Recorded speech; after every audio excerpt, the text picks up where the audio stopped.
We are on. Happy Thursday. Happy Thursday. Hello. How are you this week? I'm doing good, actually. I had a really good week. How was your week? That's pretty good. Yeah? Yeah. It's the second week of the new year. I know. Which is shocking. Mm-hmm. It feels like it happened too quickly. I've still been writing 2023 on my notes. I was so excited about 2024 that I just tossed it. 2023 is out the door. Goodbye. Bye-bye. Deuces. So how are you keeping up with your New Year's resolutions? I don't remember what they were. So that's a start. No, I do know. We were talking last week about wanting to be more aligned with values. Mm-hmm. So I've been doing pretty well. I think it's definitely a daily practice as well. Ooh, you like my new orange juice bottle? You have an amazing, it looks like Lili traveled to Erewhon today and bought, I'm going to guess, an $8 to $10 orange juice, which is very exciting. See, you would think so, but this is where Lili's going to validate herself. Oh. Because Lili bought chicken soup from Erewhon like months ago, but uses the chicken soup bottle. And no one knows because Erewhon actually has this big of a jar of orange juice that they sell for $24, I think, by the way. Not 10. 10 is the small ones, I think. That's disturbing. I know. I love the self-validation, though. Look at you. Correcting inaccurate information, assumptions that have been made by a colleague. Also, my smartness about how to reuse items that are really expensive and make them look like I'm using expensive items. Yeah, I love it. Thank you. Love it. I love it too. So today, yeah, go ahead. We're going to talk about validation. Woohoo! What are we talking about in regards to validation? I think we should talk about not only what validation is, what it feels like, but what it's not. Because sometimes, I don't know if you've ever had this where someone is telling you that they're validating you, but it doesn't feel validating. Oh my God, that happens to me all the time. Yes. It doesn't, that just because you say that it's validation doesn't mean it is. No, it doesn't. But what is validation? Validation is affirming or finding the kernel of truth in what somebody is saying. Being able to acknowledge that something about their experience is valid. It doesn't have to be their entire experience. You can validate someone's emotion, the intensity of the emotion, their behavior. There's so many endless opportunities of things to validate. And being able to just acknowledge that it exists, that it's true. And outside of saying things that are validating, are there other ways to validate? Oh my gosh, I love this so much. So this is the difference between implicit or functional validation and verbal or explicit validation. Yeah. And so what is functional validation? Functional validation. Oh my God, I have anxiety because I feel like I don't know the answer to this question. Let me make an assumption about what functional validation is. So I think the way to describe functional validation is to do something to validate another person. Yes, exactly. So my favorite functional validation, like especially in sessions when someone is crying, grabbing the tissue box. Yeah. Just grabbing the tissue box and handing it to them. Absolutely. Another functional validation that I do every single day is when I'm walking and someone looks at me, I just smile. Yeah. Yeah. All of those things, functional validation. And so the tricky part sometimes is knowing, is functional validation the right move or is verbal validation? We all know saying things with words, verbal validation. But the way I always think about it is if I were outside and it was raining and I didn't have an umbrella, what is the most validating thing a person can do? Hand you an umbrella. Absolutely. Share their umbrella with me, put the umbrella over my head. Now this is a moment where verbal validation would really fail. Because if somebody looked at me and I'm standing in the rain and they said, wow, looks like you're really wet, pretty gross out today, and they had an umbrella and they weren't sharing it, I would hate them. Can you imagine just being like, oh, whoa, you look really wet? That's uncomfortable. That really is. Actually, it's funny because that does happen often. Yeah. And then people wonder why the other person's reaction's like, thanks, asshole. Yeah. And they're like, oh my God, like you woke up on the wrong side of bed. No, actually, I know you thought you were validating the stranger in like the circumstances that they're standing there under the rain without an umbrella. But it really isn't. And I love that example, actually. I really do. And it helps clarify for me because sometimes somebody's saying things and they're the right things to say. Like if I had just come in and I was soaking wet because I didn't have an umbrella and someone was like, oh my God, you look so wet. Sounds like you got stuck in the rain. It would feel different. Yeah. What would feel better is if they grabbed a towel. But yeah, that's the main difference. Is like what's needed in certain situations, and it definitely changes. I would say that sometimes it's hard to tell what somebody needs. Yeah. But oftentimes, like outside, when there's like an explicit thing where someone's like hungry, tired, or you know, getting rained on, we typically default to verbal. Yeah, we do. And I think we've also learned to be more I don't know if this is true or not, but people using therapy words, like learning how to validate and saying these things that are like, I understand and I can hear you and all of that. People are using that as forms of validation without really understanding that day to day, like there's a lot of things that you do that's validating. Yeah. And the actions actually speak a lot louder than words. Mm-hmm. So I think one of the things that as humanity is growing in regards to validation, I think they're forgetting that validation isn't just words and understanding what a person is going through and validating, like not always saying like, I understand. And a lot of times people are actually validating the invalid.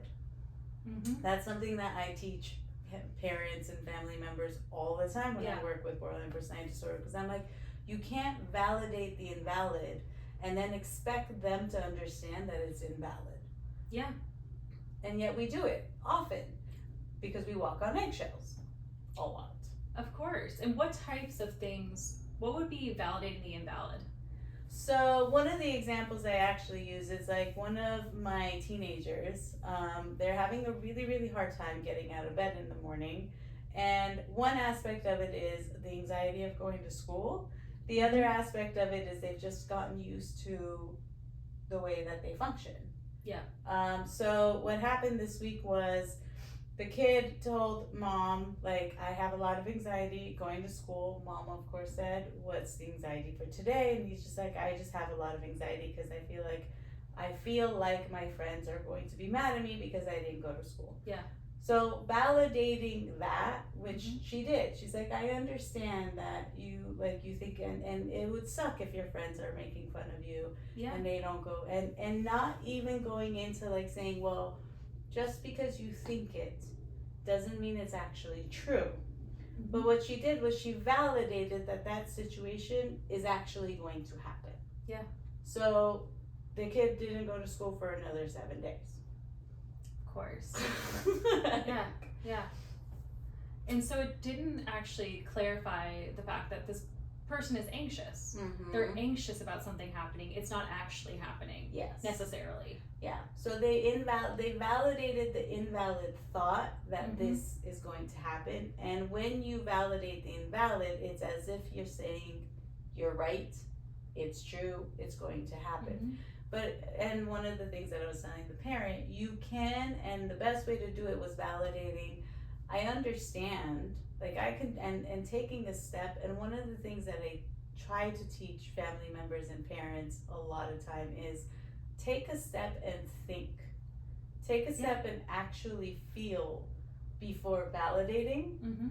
Don't just try to like rush and validate to fix the problem. Yeah. Right?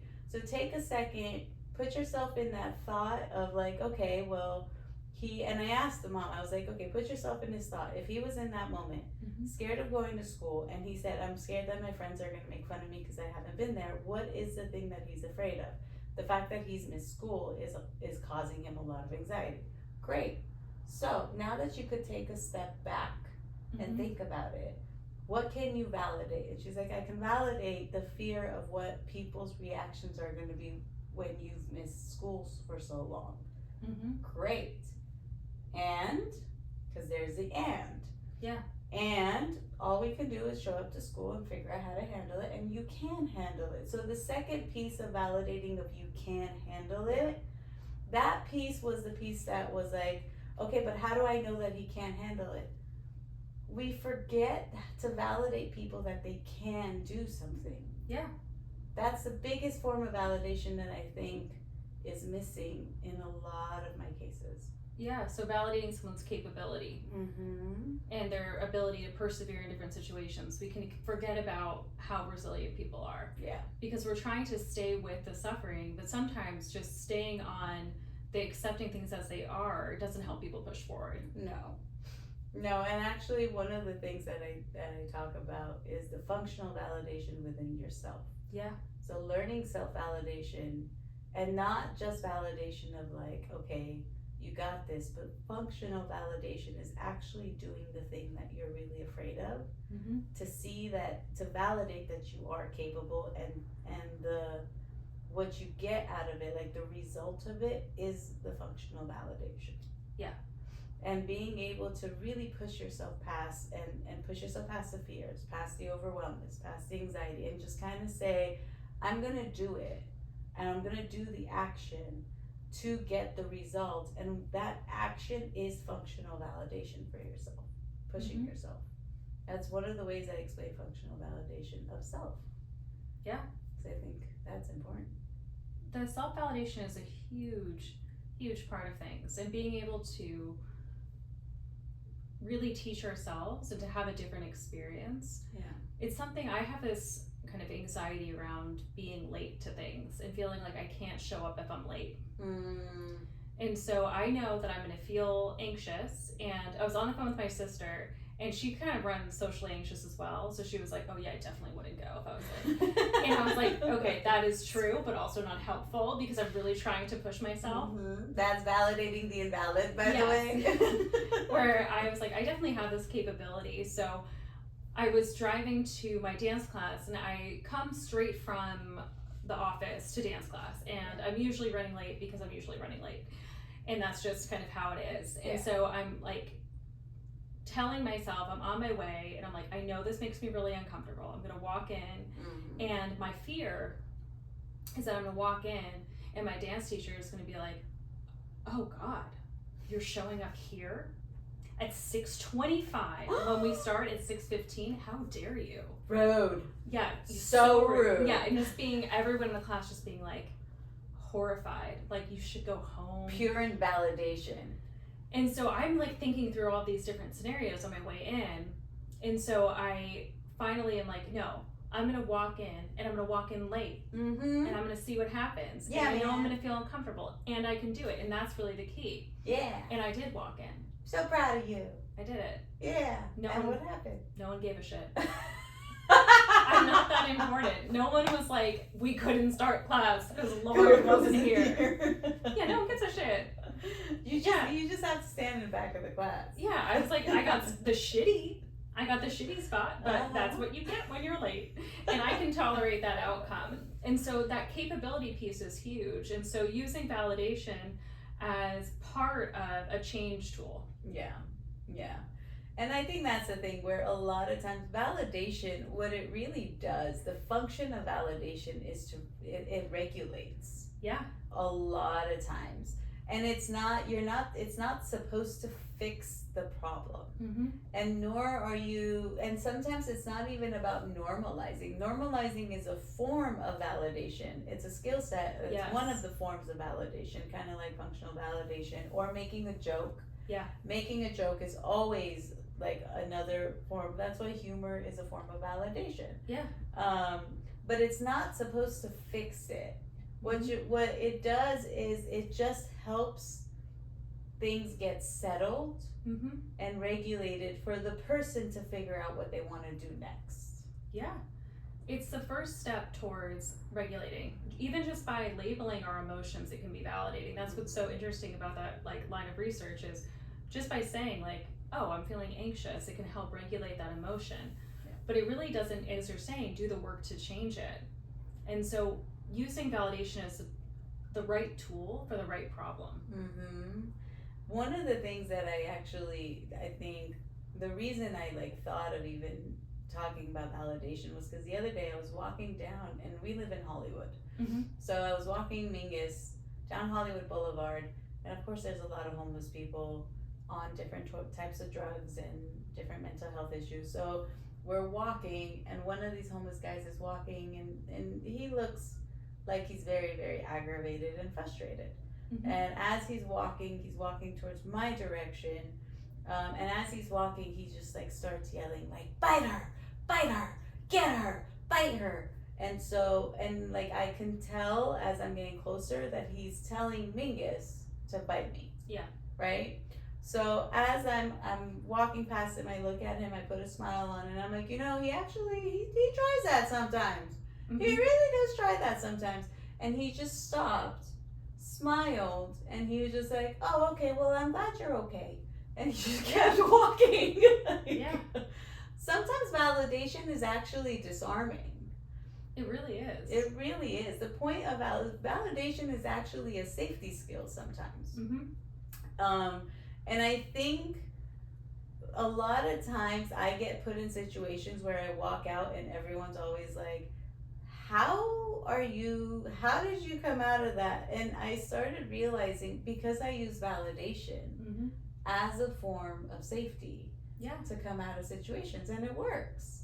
It does. And it is interesting hearing you say that, because in a much less threatening example, I was walking my two devil dogs, and we were walking through a hotel because we were all staying in the hotel together, and my little friend Lola started pooping on the floor. And Lola. Of course, I'm feeling a little panicked because I think people are going to judge me. Uh-huh. And someone walks by and just goes, I've been there, as I'm cleaning up shit off a carpet in the middle of a hotel. And I'm like, that's the kind of thing though, because I felt so nervous about somebody seeing and us getting kicked out, because Lola could have held it, mm-hmm. but she decided not to. No, in the middle of the hotel, she wanted to let it out. Yeah, it's nice here. Yeah, it's a beautiful hotel. Yeah.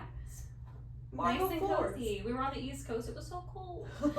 So poor little bunnies. So, but just seeing that difference of just someone being able to kind of disarm you in that way, to be able to help like kind of dial down the intensity of that emotion of like, look, someone would probably be annoyed if they walk by, but not everyone is. Yeah. And it does happen. Yeah. It's actually funny. They even say, and like, not to bring intense situations, but if like you're kidnapped or you're held at gunpoint, like you want to create a conversation and mm-hmm. disarm the person with validation. It's actually a skill set that they teach when they're trying to teach you how to disarm people in a robbery or in a situation like that. Like they say, ask personal questions, and one of the things that I think people are, and I hope what people can get out of this episode is how far validation can go over judgment. Yes. So this is really important because there are times when we're inevitably going to screw up. Mm-hmm. And if somebody responds to you, if I come and I'm revealing a dark secret of something and someone judges me, and so let's think about a time maybe this has happened recently. Mm-hmm. So let's think about my target behaviors. Let's take a marinate for a moment. What have I done wrong lately? Hit me, Lauren. Hit me. I could hit you. I think I fight with my older sister quite a bit. And one of the things that I always worry about is if I flake on a plan. Oh, yeah. Is that she's going to be like, you're a huge flake. So if I'm talking to like a friend and I'm like, I have to flake on my sister, I think she's going to be really mad. And my friend goes, yeah, you're fucked. I'm going to feel, it's going to make it a little bit worse. Like, we can see that. Bit. Yeah, and it's like, okay, so maybe that is true. Mm-hmm. That's not going to help me get through the moment, and now I'm afraid. So being able to be aware of those transactions and how quickly that can occur, But if someone's acting judgmental towards you, or starting to say like, why would you do that? Why would you be a flake? Yeah. It's going to dial up a different emotion for you. All the time, yeah. You're going to become defensive. Uh-huh. And it's so easy to switch into that because someone might be asking clarifying questions of like, oh, why would you do that? But you're experiencing it a different way. Yeah. I think it's funny. I'll actually give you an example. My amazing husband, who I love and adore, very much so, and sometimes he misses the mark on validation. Yeah. And he tries. He really does try. Mm-hmm. And I think this is the piece where sometimes you just can't validate. You just don't know how to validate the person. Yeah. But there was one of the episodes, I think it was the financial episode, because I was very, very vulnerable in that episode. Yeah. And I told you afterwards, I was like, I feel very anxious about like the perception of others of me, mm-hmm. right? So I went up to, I was just like, okay, so baby, and I don't actually, and this is funny because I don't, he always says like, I wish you would talk to me more about your anxieties, but I'm like, I use my skills and I let them pass. Yeah. Like if it's really bad that I can't regulate myself, then, so I was like, baby, I'm feeling very anxious over this episode. Yeah. And I was just like, well, what if like it's too soon to let out a vulnerable episode? And he's, so my amazing husband is like, do you want the truth? And I was like, of course, I'm in a state of anxiety like 8 out of 10. So I'm like, yes, that's what I want. I want you to help regulate me by telling me the truth, like as if telling me the truth is going to help me get regulated. He turns around, he's like, it was a great episode. Maybe it was a little too soon. So I was like, and literally that second, when I literally had every part of me wanted to be like, what the fuck is wrong with you? And Why I was did you like, say that? I was like, don't judge. Don't judge. Do not judge him. I was like, okay. And I'm so proud of myself for being able to like regulate myself enough to not react. But I was like, don't judge. And I was like, I looked at him and I was like, thank you for trying to validate me. I do appreciate you trying because I know you were trying. This is why I don't come to you with my anxiety. This would be the reason. Now, the second half was a little more ineffective and it hurt his feelings, obviously. Mm-hmm. So I had to make a repair later on. But then I was just like, I still appreciate you trying. And I think I'm just going to walk away and give myself time to regulate myself. And I'm just going to go and do some distraction skills and just like breathe and come back. So like 30 seconds later, I go in the office and he comes into the office and he's just sitting there.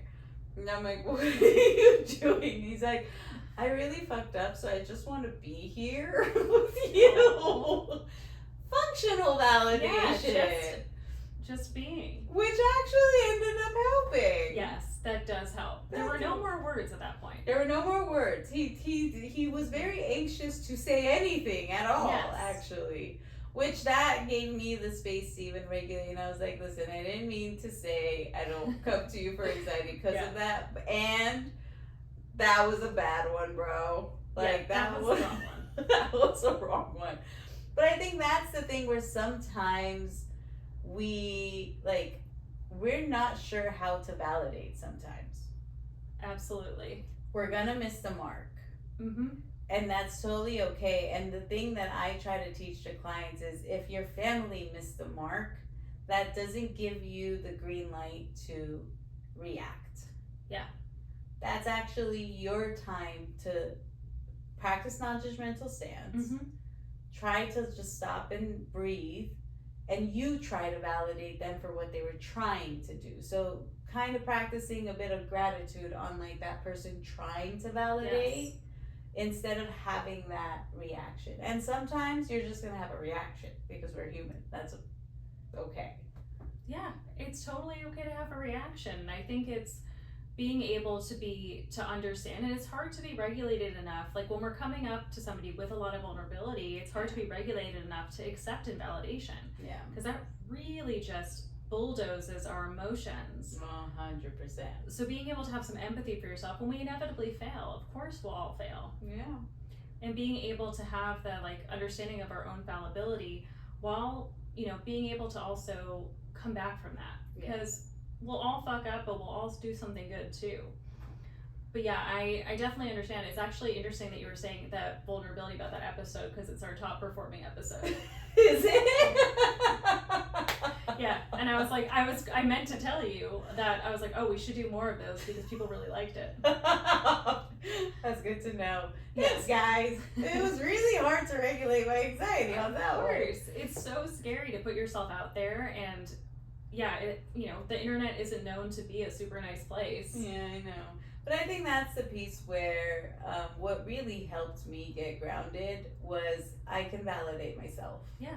Like if the world isn't validating me, which is going like, and that's the thing, it's not the world, right? Because that's the overgeneralization that you think in your mind, that everybody's going to like judge you and what are people gonna think and what are people gonna say.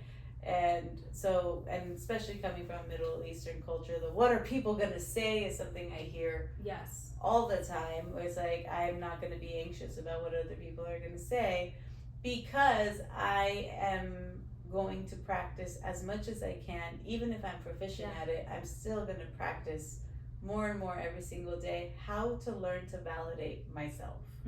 How to validate myself, and like if I ever say anything that other people perceive inappropriate, I get to be human and I get to sometimes say things that I don't mean, or sometimes I think things and I'm going to evolve and I'm going to change, and that's okay. That's okay if other people judge me for that, because I can handle that. And being able to validate ourselves is one of the biggest ways of not getting burnt out with life, not giving into our anxieties, which are very normal and we all have them, not judging ourselves for who we were in the past or how we behaved and reacted in the past, because we're constantly evolving and changing. Change is the only constant that exists. And I think that's one of the skill sets that I rely on most every single day. That's so true. I think of being able to really have that personal practice. And I would say that for people starting out with self-validation, sometimes it's easier to do it with behaviors. Yeah. Because sometimes the words feel inaccessible. But if you were imagining functionally validating another person who had a rough day, you might give them a cup of tea. You might be like, hey, let's take a seat, let's sit back and just take a few minutes to yourself. And so starting to imagine how you would create an environment for somebody else who is going through something. And sometimes it's a little bit easier to jump in with behaviors than it is to really believe words, because it's easy to dismiss them. And so I always say for my folks who are starting out with trying to figure out what it would look like to self-validate, that's what I tell them to start with. I love that, actually. I really do. And being able to even just like talk to yourself of like, it's okay, we're just gonna sit down, here's a cup of tea, just enjoy the cup of tea and let's just relax. Also, the other thing is when you're able to learn to validate yourself, and sometimes validation, you don't feel like you believe it. That's a thing as well, by the way. So if I say to myself, like beginning when I was starting this company, right, when I was like, I can do it, I didn't feel like I could believe that I could do it, because the anxiety was like way taking over than anything else. But every single day it's just like, okay, just breathe. You did it yesterday. You did enough yesterday, and you can do it today too. And it's like, well, did I do enough yesterday? Well, you did it. Yesterday's in the past. You can't go back and fix that. And being able to say those things to yourself is validation. It is. Validation is any conversation that helps you regulate. Invalidation is any conversation that makes you feel or helps you feel crazy. Yeah. It's pretty simple, actually. Yeah, and on that note, that's our conversation today. Happy Thursday. We hope you guys practice validation this week as much as you can. Feel free to comment. If you practice the skills, let us know what it feels like. Let us know if there's anything you want us to talk about, and see you next week. Bye, guys. Bye.